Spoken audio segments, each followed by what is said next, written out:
সময় দেন, আমি প্র্যাকটিস করি, তারপরে আপনারা আসেন, আপা আপনি এমন করেন, আপা আপনি অমন করেন, কাউকে পেলে জড়িয়ে ধরবো। আমি বেশি বোঝা লোকই খুঁজছিলাম। আসলে আমি মানে ছোটবেলা থেকে তো আমি বলেছি আমি নাচের প্রোগ্রাম করতাম, তো স্টেজে যখন আমি স্টেজ পারফরমেন্স করতাম তো তখন হয় না যে খুব দ্রুত কিন্তু ড্রেস চেঞ্জ করতে হয়, শাড়িটা চেঞ্জ করতে হয়, তো এই জন্যই দ্রুত শাড়ি পরা শিখে গেছি।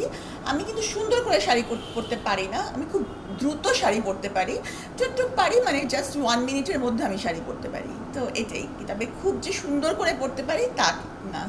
অনেক কষ্টে আমি যখন জিমের গেটটা দিয়ে ঢুকতাম, হ্যাঁ জিমটা খুবই ভালো ছিল, আমি বলবো আমার ফিটনেস প্লাস জিমটা খুব ভালো গুলশান দিয়েছিল। জিমে ঢুকার সাথে সাথে আমার মনে হতো আমার চোখে রাজ্যের ঘুম, মানে আমার এত অসহ্য লাগতো জিম করতে, মানে জিম করেও আমার কোনো রকম কোনো ওয়েট কিন্তু আমি লুজ করতে পারিনি। তাই বলে এই না যে আমি মানুষকে জিম করতে মানা করছি, অবশ্যই জিম করা উচিত ফর ফিটনেস, কিন্তু আমি পারিনি। তো আমি খুবই ফাঁকিবাজ এই বিষয়ে, মানে আমার শরীর চর্চা করতেই অসহ্য লাগে, তার চেয়ে মেধার চর্চা করতে আমার ভালো লাগে। এখন পরবর্তীতে আমি যখন মানে আমার মা অসুস্থ হলেন, তো বাসার সমস্ত কাজ আমার করতে হচ্ছে, তখন আমি আস্তে আস্তে আসলে এমনি শুকিয়ে গেলাম। তা আমি মনে করি যে যারা জিমে গিয়েও কোনো ভালো ফল পাচ্ছেন না, তারা যদি নিজ হাতে হাউসহোল্ড ওয়ার্কগুলো করেন, তাহলে মানে ইউ আর ডেফিনেটলি, মানে আপনারা একটা ভালো রেজাল্ট পাবেন। এখন দর্শকদের চাওয়াই হচ্ছে আমার জন্য সবচেয়ে আসল। এখন হচ্ছে যে আমাকে দুদিন সময় দেন, আমি প্র্যাকটিস করি, তারপরে আপনারা আসেন। আসলে মানে আমি তো এগুলো পারি না। তো মাঝে মাঝে গণমাধ্যম কর্মীরা যখন আসেন তখন বলেন আপা আপনি এমন করেন, আপা আপনি অমন করেন, তো ওগুলো আসলে আমাকে আমি পারি না। তো আপনারা যদি চান তো চেষ্টা করবো। এখন না না এখন এখন না, আমি আমি প্র্যাকটিস করবো, অসুবিধা নেই। না, আমার এমন কেউ নাই যে মানে যে আমার ক্রাশ, এমন আমার কেউ নাই। আর হচ্ছে কাউকে পেলে জড়িয়ে ধরবো এমনও আমার চিন্তা ভাবনা নাই। আর এরকম চিন্তা ভাবনা করলে তো আমার আর বিয়েই হবে না। যদি আমি এরকম চিন্তা ভাবনা করি আর আমার হবু স্বামী এটা শোনে, তাহলে তো শেষ, কাহিনী শেষ। আমার হচ্ছে যে কোনো বিষয়ে হয় না যে কোনো মানুষের যে কোনো কিছু ম্যাচুরিটির লেভেল সবসময় মানে বয়সের সাথে বাড়ে না। আমিও অনেক বিষয় হয়তো মনে করি যে এইসব বিষয়গুলো আমি কম বুঝি, তো উনি বেশি বোঝেন এবং আমি বেশি বোঝা লোকই খুঁজছিলাম এজন্য। তো এটাই।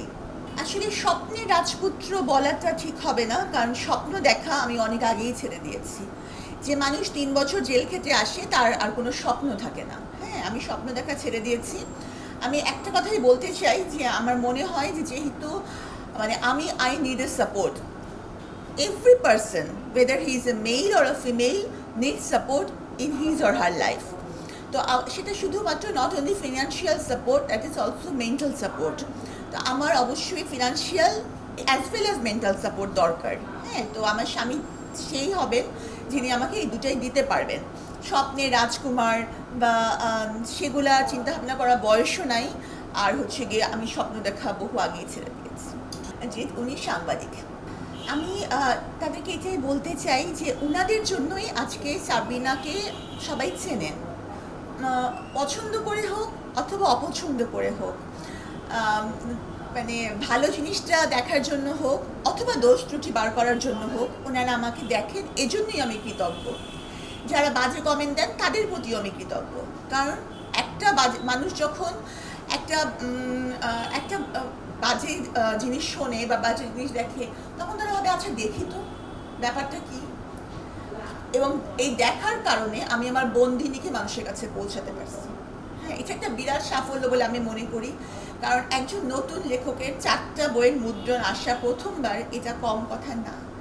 কাজে আমি যারা পজিটিভ কমেন্ট করেন, যারা নেগেটিভ কমেন্ট করেন, তাদের সবার কাছেই আমি কৃতজ্ঞ। দেশে দেশে সবার সাথে দ্য নিউজ।